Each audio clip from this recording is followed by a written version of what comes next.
അപ്പൊ മനുഷ്യനെ സൃഷ്ടിക്കുന്ന ആളിൽ, അവനെ ആണും പെണ്ണുമായിട്ട് സൃഷ്ടിക്കുന്ന ആളിൽ അവൻ പാപം ഇല്ലായിരുന്നു. ഉം. അവൻ പാപം ചെയ്തിട്ടില്ല. ഉം.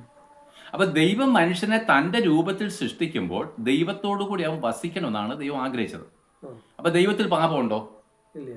അപ്പൊ പാപമില്ലാത്ത ദൈവത്തോടു കൂടെ മനുഷ്യനും ജീവിക്കണമെങ്കിൽ അവൻ എന്തുണ്ടാവില്ല, അവനിൽ പാപം ഉണ്ടാവരില്ല. എന്ന് വെച്ചാൽ അവൻ എല്ലാത്തിനേക്കാൾ ഉപരി ദൈവത്തെ സ്നേഹിക്കണം. ഉം. അതിന്റെ ഒരു ഉദാഹരണം കൂടെ ഞാൻ ശാന്തമായിട്ട് പറഞ്ഞുതരാം. നമ്മളൊരു വിവാഹം കഴിക്കുന്നു. മോന്റെ കല്യാണം കഴിഞ്ഞിട്ടുണ്ടോ? ഇല്ലല്ലോ. ഓ. അപ്പൊ ഓക്കെ. അപ്പൊ മോന് നമ്മളൊരു പെൺകുട്ടിയെ ആലോചിക്കുമ്പോൾ ഉം. എന്താ ചെയ്തത്? ഒരു പെൺകുട്ടിയെ കണ്ടു. ഓക്കെ, അവിടെ സൗന്ദര്യം കണ്ടു, പണമൊക്കെ കിട്ടും, എന്നാ പിന്നെ നടത്താൻ നമ്മൾ പറയത്തില്ല. ഉം. നമ്മൾ അന്വേഷണം വെക്കത്തില്ലേ? ഉം. യോഗ്യമാണോ? ഉം. തിരിച്ച് ആമ്പിള്ള പെൺകുട്ടികളാണെങ്കിൽ ഇവൻ യോഗ്യനാണോ, കള്ളുകൂടിയനാണോ, ഉം. ദുർനടപ്പുകാരനാണോ, നമ്മൾ അന്വേഷിക്കാറില്ലേ? ഉം. കാരണം എന്താണ്? മരണം കൊണ്ടല്ലാതെ വിവാഹമെന്ന വേർപിരിയാൻ ഉം. പറ്റത്തില്ല. അപ്പം മരണം വരെ ഒന്നിച്ച് ജീവിക്കണമെങ്കിൽ ഇവർ തമ്മിൽ തമ്മിൽ സ്നേഹിക്കുന്നവരും തമ്മിൽ തമ്മിൽ ബഹുമാനിക്കുന്നവരും അല്ലേ, വിശ്വസ്തരുമായിരിക്കണം.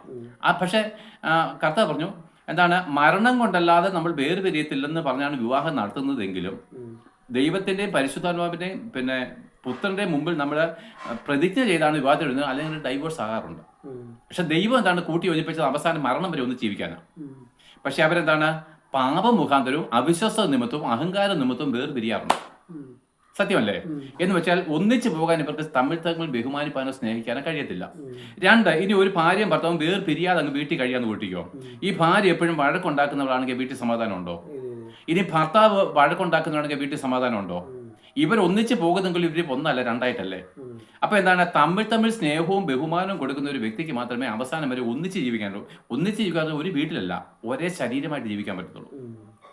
അപ്പൊ ദൈവം മനുഷ്യനെ സൃഷ്ടിക്കുമ്പോഴും ദൈവത്തിന്റെ ഉദ്ദേശം അതിനെ സ്വന്തം രൂപത്തിൽ സൃഷ്ടിച്ച് ദൈവവും മനുഷ്യനും കൂടെ ഒന്നിച്ച് ജീവിക്കണം.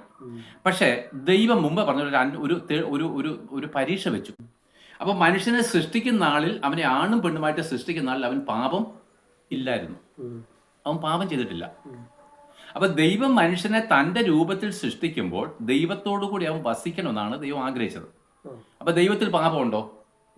അപ്പൊ പാപമില്ലാത്ത ദൈവത്തോടു കൂടെ മനുഷ്യനും ജീവിക്കണമെങ്കിൽ അവൻ എന്തുണ്ടാവില്ല, അവനിൽ പാപം ഉണ്ടാവരില്ല. എന്ന് വെച്ചാൽ അവൻ എല്ലാത്തിനേക്കാൾ ഉപരി ദൈവത്തെ സ്നേഹിക്കണം. അതിന്റെ ഒരു ഉദാഹരണം കൂടെ ഞാൻ ശാന്തമായിട്ട് പറഞ്ഞുതരാം.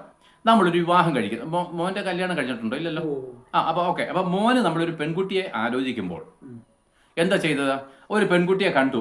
ഓക്കെ, അവിടെ സൗന്ദര്യം കണ്ടു, പണമൊക്കെ കിട്ടും, എന്നാ പിന്നെ നടത്താൻ നമ്മൾ പറയത്തില്ല.